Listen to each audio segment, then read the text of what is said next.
What's up, guys? Welcome to Lentz Lundy Boxing, and today we're going to learn 5 must-have combinations for beginner boxers. So we'll start off with this one right here. 1, 2, slip.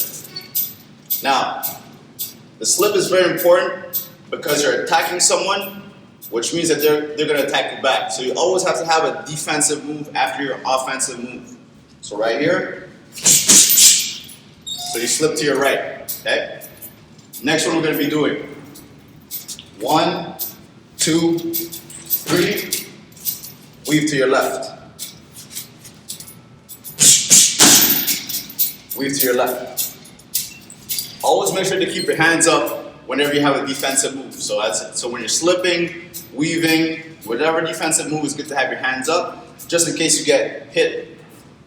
Your gloves act as insurance. Next one. 1, 2, 3, slip, hook. Now for the fourth one, jab, straight right to the body, left hook upstairs, hands back up. And for the last one, 1, 2, body, head, hand back up.